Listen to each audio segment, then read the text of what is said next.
The message came through at 1:47 p.m. I was still at the kitchen table with my laptop open, answering the last few emails before bed. The kids were already asleep upstairs. The house had that quiet hum it gets late at night, refrigerator, heater, nothing else. My phone buzzed. Family group chat. My younger sister had sent the message.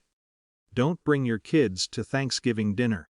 My new husband says they'll make the whole day stink. For a few seconds I thought maybe I'd misread it. The wording was so blunt it almost felt like a joke that forgot to include the punchline. Then the reactions started appearing underneath. My mother's heart emoji, my father's thumbs up, my aunt's laughing face. Not one question. Not one, maybe that's a bit harsh. Just approval. I sat there staring at the screen longer than I should have. It wasn't even really about Thanksgiving. My kids are loud sometimes, sure.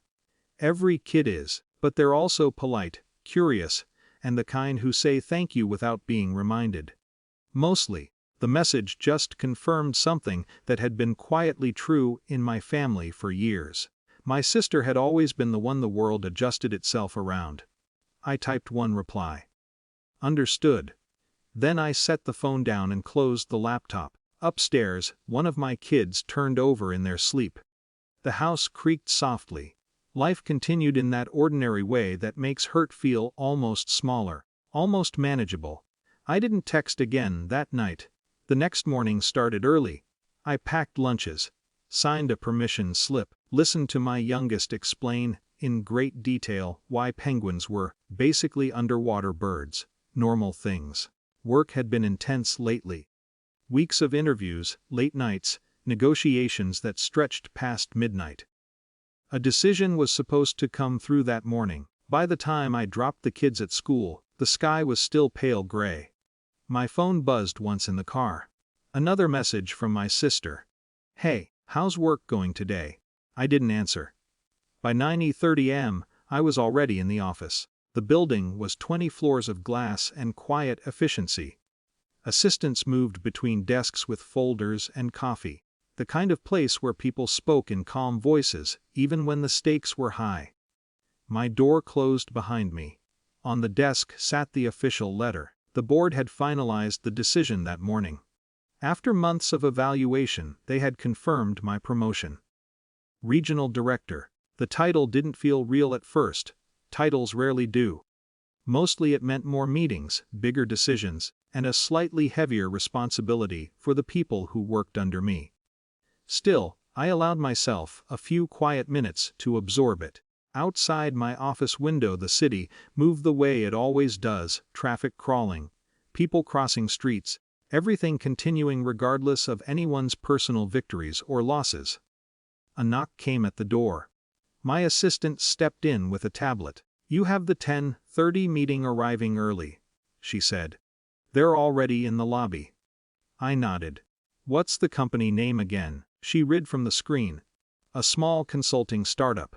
Led by a man whose name sounded vaguely familiar. Then she said it again, slower, and I recognized it. My sister's new husband. I sat still for a moment, not shocked exactly, just aware of the strange way the world sometimes folds back on itself. Should I send them up? She asked. Yes, I said. Downstairs, they must have been confident. This was the biggest meeting of his career. A regional partnership with our company would put his business on the map. The elevator doors opened on our floor. A few minutes later my assistant knocked again. They're here. Bring them in. The door opened. My sister stepped through first.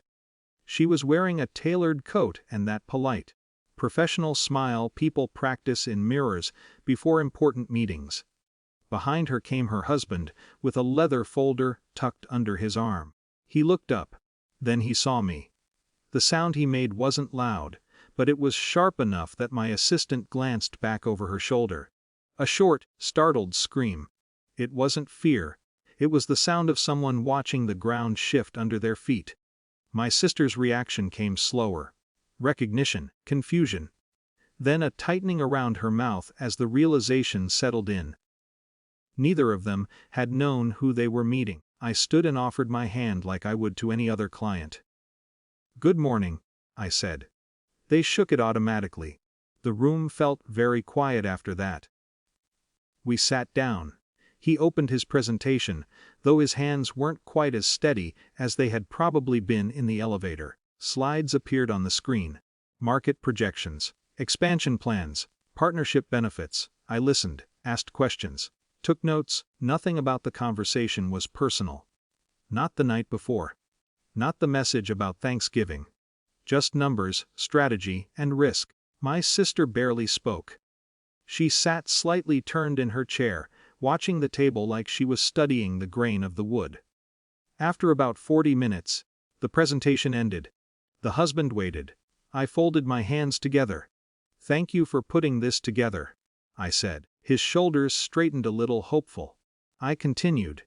"But at this stage, the proposal doesn't meet the criteria we require for regional partnership. There are several structural issues in the financial model." I explained them calmly.